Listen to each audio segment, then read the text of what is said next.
یہ بات ہے قرآن کی۔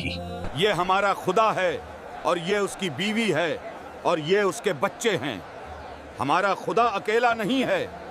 یہ بات ہے اس سوال کی جو آج بھی ہمارے اندر موجود ہے۔ اور یہ بھی بتاؤ تمہارا رب سونے کا ہے یا چاندی کا یا لوہے کا یا لکڑی کا؟ یہ بات ہے ان الفاظ کی جن کو سن کر زمین، آسمان اور پہاڑوں کے دل پھٹ پڑنے کو کرتے ہیں۔ اے محمد، تم ہمیں جس راہ کی طرف بلاتے ہو اس کا حسب نسب تو بیان کرو اور بتاؤ کہ اس کے آباء و اجداد کون ہیں؟ اس دور میں سب سے بڑا مسئلہ عقیدے کی خرابی تھا۔ لوگ اللہ کو مانتے تھے مگر اس کے ساتھ دوسروں کو بھی شریک ٹھہراتے تھے۔ اگر ہم نے محمد کی بات مان لی اور صرف ایک رب کو مانا تو لاکھوں منتیں اور نذرانے کا کیا ہوگا؟ عرب کے لوگ ہمارے پاس آنا بند ہو جائیں گے اور ہماری تو تجارت وہیں ختم ہو جائے گی۔ اور یہ کیسی بات ہے کہ خدا کا کوئی مددگار نہیں؟ ہم اپنے اونٹوں کا نسب جانتے ہیں اور گھوڑوں کے باپ دادا کو پہچانتے ہیں۔ جب ہم صحابہ رضی اللہ تعالیٰ عنہم کی زندگیوں میں جھانک کر دیکھتے ہیں تو پتہ چلتا ہے کہ ان کے دلوں میں سورہ اخلاص کے لیے کتنی زیادہ محبت تھی۔ اور جب حضرت بلال رضی اللہ تعالیٰ عنہ کو تپتی ہوئی ریت پر گھسیٹا جا رہا تھا تو ان کی زبان سے ایک ہی آواز نکلتا تھا، کیا تو اب بھی نبی پر بھروسہ رکھتا ہے؟ بول مردود۔ Uhud Uhud. ریت اتنی گرم ہونے کے باوجود اللہ کا نام ان کی زبان سے جدا نہ ہوا۔ سورۃ اخلاص قرآن مجید کی نہایت مختصر لیکن انتہائی عظیم الشان سورت ہے۔ یہ اپنے معنی، پیغام اور عقیدہ کے توحید کے اسی لیے اسے اخلاص کہا جاتا ہے کیونکہ یہ اللہ تعالی کی ذات کو ہر قسم کی شراکت سے پاک قرار دیتی ہے۔ سورۃ اخلاص قرآن مجید کی 112ویں سورت ہے۔ اس میں 4 آیات، 15 کلمات اور 47 حروف شامل ہیں۔ اگرچہ یہ سورت حجم میں مختصر ہے مگر معنی کے لحاظ سے نہایت گہری ہے۔ یہ مسلمانوں کے بنیادی عقیدے یعنی توحید کو جامع انداز میں بیان کرتی ہے۔ اکثر مفسرین کے نزدیک سورۃ اخلاص ایک مکی سورت ہے۔ یہ اس وقت نازل ہوئی جب نبی کریم صلی اللہ علیہ وسلم مکہ میں توحید کی دعوت دے رہے تھے۔ کوئی بتوں کو، کوئی فرشتوں کو اور کوئی بزرگوں کو اللہ کا شریک بناتا تھا۔ اسی پس منظر میں سورۃ اخلاص نازل کی گئی تاکہ حق واضح ہو جائے۔ یہ سورت ایک سوال کے جواب میں نازل ہوئی جو اعتراض کے طور پر کیا گیا تھا۔ لوگوں نے نبی کریم صلی اللہ علیہ وسلم سے اللہ کے نسب کے بارے میں سوال کیا۔ ان کا مقصد ہدایت حاصل کرنا نہیں بلکہ مذاق اڑانا تھا۔ وہ اپنے معبودوں کے خاندان اور شکلیں بناتے تھے۔ اللہ تعالی نے سورۃ اخلاص نازل فرما کر اس سوال کا واضح جواب دیا۔ اس میں بتایا گیا کہ اللہ ایک ہے اور کسی کا محتاج نہیں، نہ اس کی کوئی اولاد ہے اور نہ وہ کسی سے پیدا ہوا، اور نہ ہی کوئی اس کے برابر یا ہمسر ہو سکتا ہے۔ یہ سورت تمام باطل عقائد کا مختصر مگر زبردست رد ہے۔ یہ انسان کو خالص توحید کی طرف بلاتی ہے۔ سورۃ اخلاص کا آغاز اللہ کی وحدانیت کے اعلان سے ہوتا ہے۔ یہ اعلان ایمان کی بنیاد اور دین کی اصل ہے۔ یہ بات مجھے سمجھ نہیں آئی کہ اس سورت کا نام سب سے الگ کیوں ہے؟ کیونکہ یہ سورت شرک کو جلا کر راکھ۔ کیا تو اب بھی نبی پر بھروسہ رکھتا ہے؟ بول مردود۔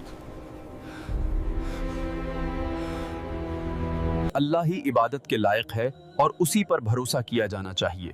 ہر ضرورت اور ہر امید کا مرکز صرف اللہ تعالی ہے۔ اور احادیث میں سورۃ اخلاص کی بے رمار فضیلتیں بیان ہوئی ہیں۔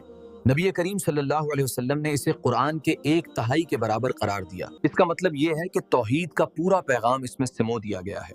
جو شخص اس سورت کو سمجھ کر پڑھے اس کا ایمان مضبوط ہوتا ہے۔ سورۃ اخلاص دراصل انسان کے عقیدے کو درست کرنے کے لیے نازل کی گئی۔ یہ سورت دل و دماغ کو شرک کی ہر شکل سے پاک کرتی ہے۔ یہ انسان کو یاد دلاتی ہے کہ کائنات کا خالق صرف ایک اللہ ہے۔ اسی کے ہاتھ میں زندگی، موت، رزق اور اختیار ہے۔ اللہ تعالیٰ اپنی ذات اور صفات میں یکتا ہے۔ اس جیسا نہ کوئی تھا، نہ ہے اور نہ کبھی ہو سکتا ہے۔ یہ سورت انسان کو ہر قسم کے وہم اور غلط تصور سے نکالتی ہے۔ یہ واضح کرتی ہے کہ اللہ کسی انسانی تصور کا محتاج نہیں۔ اللہ نہ کسی کا باپ ہے اور نہ کسی کا بیٹا۔ یہ عقیدہ انسان کو گمراہی سے بچانے کے لیے بیان کیا گیا ہے۔ تاریخ میں بہت سی قومیں اسی وجہ سے گمراہ ہوئیں۔ انہوں نے اللہ کے لیے اولاد یا شریک کا تصور بنا لیا۔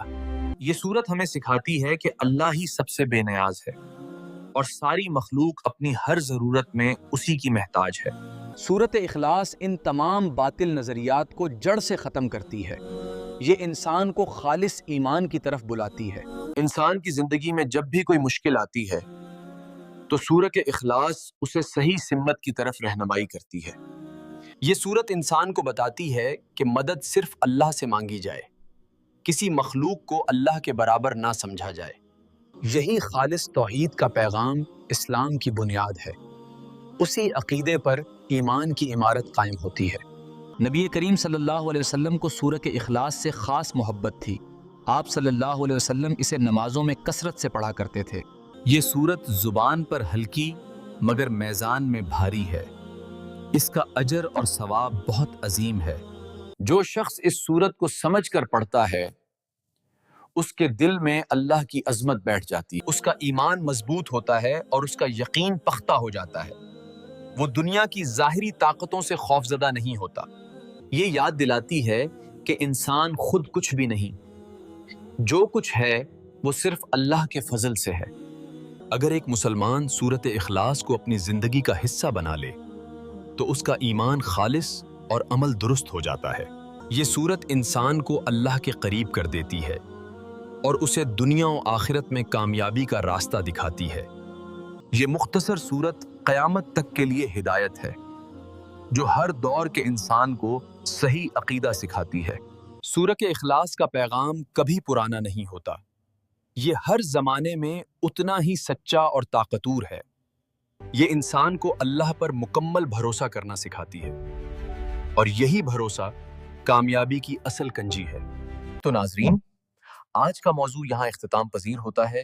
جانے سے پہلے گزارش ہے کہ میرے YouTube channel world of history کو سبسکرائب کر لیں تاکہ تاریخ پر مبنا ہر نئی ویڈیو آپ تک پہنچتی رہے۔ کمنٹ باکس میں ضرور بتائیں اگلی ویڈیو کس موضوع پر ہو۔ اللہ حافظ۔